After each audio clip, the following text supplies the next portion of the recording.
Greetings from Kenwell. Today is Mother's Day, May 8th, 2022. You know, I have to tell you something I'm really excited about today. Today is the second time in my entire life that I have been wearing contacts.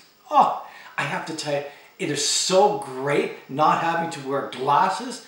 I can actually see without glasses. This is just incredible. Anyways, I am so happy about that. So today I'm going to talk a little bit about Mother's Day. You know, I am sure I'm not alone. When I was a kid, what I used to do in school, we always used to make up Mother's Day cards. And I remember a lot of times what I would do for a gift for my mom, I would go out and I would pick some flowers if they were around, or I would go to the grocery store and buy something inexpensive for her, because of course I didn't have much money. You know, my mom was a very loving, caring woman. And until the time of her death, I knew that she loved me with her whole heart. I really missed my mom. But in 1981, God blessed me tremendously with the birth of our first son, Daniel. You know, I will always remember that in the May of Mother's Day, before Daniel was born on August the 4th, I gave Darlene her first Mother's Day card and a nice gift. Of course, it wasn't a handmade gift. You know, I should go back one step. I do remember that the cards I made in school, you know, you had the little stick people that represented mom and the stick person that represented me. And I was a terrible illustrator. It was awful. But anyways, and as time went on, God has blessed me with two other children, my daughter Christina and Laura. You know, now all three children are adults, and I know that all three children love their mom with all their heart. You know, Darlene has always been an excellent mother. You know, for the kids, she's always made them Halloween costumes, helped them with their homework, and one of the most important things, she has instilled in them a true love for God that they continue to this day. And in my life, Darlene has always been wonderful. You know, I have, this May right now, I've started my 6th course of 18 toward my Master's of Theological Studies. And the neat thing I love to say, Darlene is my professional editor.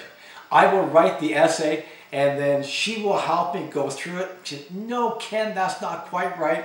And she would help me to perfect the essay. I'd like to say, eventually, when I do graduate, I'd like to get her name on the master's degree, because I think she deserves it just as much as I do. Well, talking about Mother's Day, there is a great passage in Proverbs chapter 31 that sure applies to Darlene. And as a jeweler, I love what it says in verse 10. It says, a good wife, who can find? She is far more precious than jewels. And as a jeweler, it is really true that my beloved Dar is more precious than the gold, gemstones, and diamonds that are owned. She is the superlative diamond by far. You know, continuing in verse 11, it says, the heart of her husband trusts in her, and he will have no lack of gain. I know that Darlene is always there for me. I can trust her at everything she does. She is truly a wonderful wife.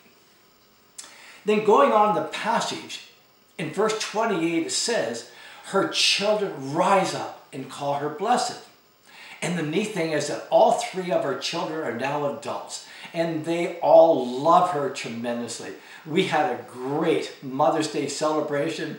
My two daughters, what they did high tea for her. They made all these little sandwiches, you know, with the crust cut off.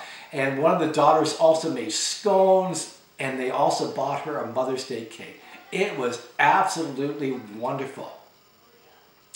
And lastly, I want to tell you a story about, you know, one of the best mothers in the Bible.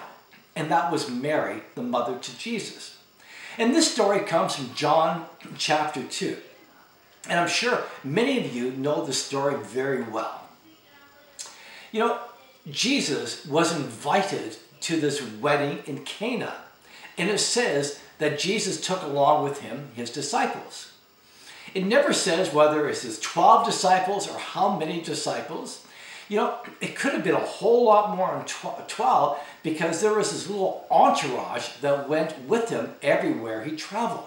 And in fact, when you look at the version of Pentecost, at that moment there were 120 disciples with him.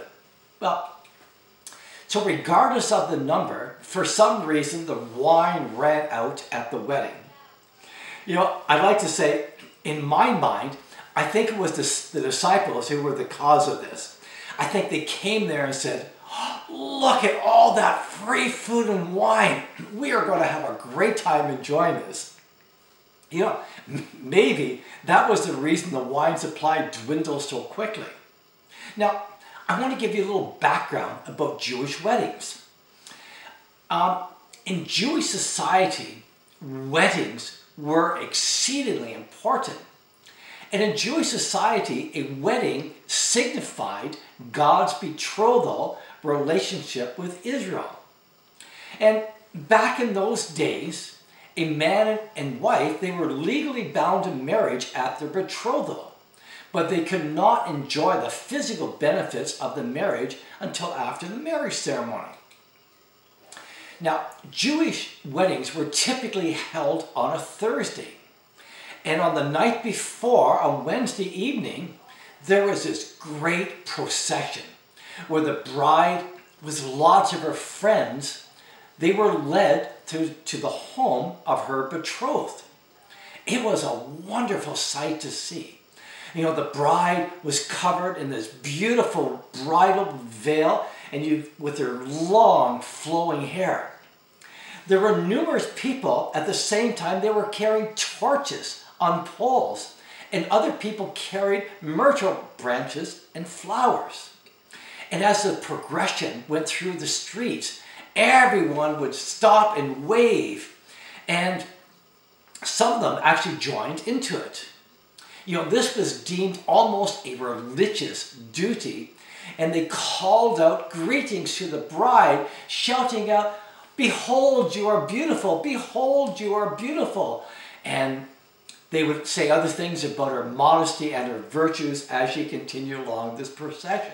You know, truly, it must have been a wonderful sight to see. And in my mind, when I was looking at it, I wish that this could have been done for Darlene. Well, when the bride arrived at the home of her betrothed, she would be led to the bridegroom, and they would say something like this: "Take her according to the law of Moses and Israel." And the bride and the groom would then be crowned with these magnificent looking garlands. And then there was this legal document called a Keth Yubah, which contained all the promises made, and at that point it was signed by both of them. Then there was a ceremonial washing of the hands, followed by a solemn prayer, and then the wedding feast would begin. This ceremony, the wedding feast, was incredible. It usually lasted just over a day, but in some cases it lasted up to 7 days, in which there was much merriment. The bride and groom would finally be led to the bridal chamber, and the marriage would be consummated. If the ceremony lasted for 7 days, I'm sure the groom was saying to himself, "Come on, guys, let's get this over. I want the wedding night to begin." I know for a fact that I would have said that. So you can see it was imperative to have enough wine for the guests, particularly if it lasted a whole 7 days. And back in those days, the rabbis considered wine a symbol of joy and happiness. Therefore, to run out of wine would almost have been the equivalent of admitting that neither the guests nor the bride or the groom were happy. Not only that, but to fail in providing adequately for the guests would involve social disgrace. In the closely knit communities of Jesus' day, such an error, it would never be gotten, and it would haunt the married couple for all of their lives. As you can see, having enough wine was a big deal. Well, I am sure that when Mary was informed about the wine running out, she said to the bride's parent, "Trust me, I have a solution. I know something that's going to work." Mary then goes to Jesus and tells him about the problem. And basically, Jesus says, "Mom, you know I can't do anything about this as my time is not yet come." But everything aside, Mary knew that Jesus could help. So she totally ignores what he says and then tells the servants to do whatever Jesus tells them to do. I am also sure that Jesus took a deep sigh and said to himself, "Okay, Mom, I will help." When you look at John verses 6 to 7, it says, "Now 6 stone jars were standing there for the Jewish rites of purification, each holding 20 or 30 gallons. Jesus said to them, 'Fill the jars with water,' and they filled them up to the brim. Immediately, when they were filled, the servants couldn't believe their eyes. It had turned to wine. How is this possible?